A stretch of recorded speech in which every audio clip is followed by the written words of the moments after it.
好来，乡亲啊，继续来看这个基隆市政府去年10月开始受理申请免费青年电动机车，就是要免费把电动机车送给青年朋友。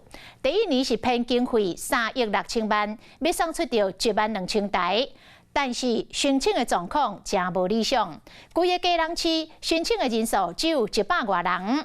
那里的议员拢批评讲，申请的条件太过严格。市长谢国良讲，好，那呢就甲申请的条件来放宽，要阁提出到新方案来冲关申请率。如果依照现在环保局的期程，1年100台，那到底要多少年？你要几年才可以得到你5万台的目标？ 第二回强烈质疑基隆市府电动车政策效果无好，是不是因为限制条件太严格？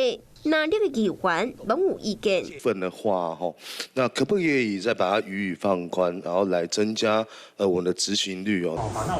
规个基隆市申请的人数所干那100多人尔，申请的柜台一个人拢无，就连区公所外口的充电站都也未启用，免费送机车煞无人来。青年表示无愿意申请，和条件有关系。我记得好像是除了年纪以外，好像还要有一台报废的摩托车。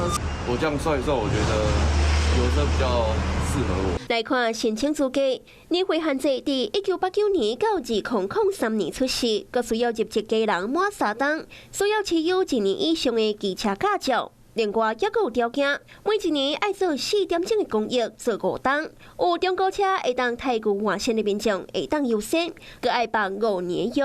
不少青年表示讲，条件伤济，实在伤麻烦。你之前是78年次到92年次嘛，那也有人说是放宽到75啊，甚至72年次啊，甚至70年次等等啊。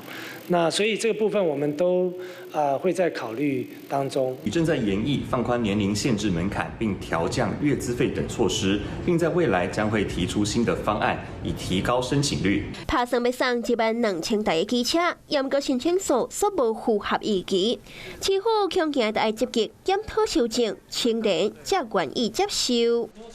Hello， 我是雷亚，想要抢了先掌握最及时的新闻资讯吗？赶快订阅、按赞、开启小铃铛，锁定华视新闻 YouTube 频道。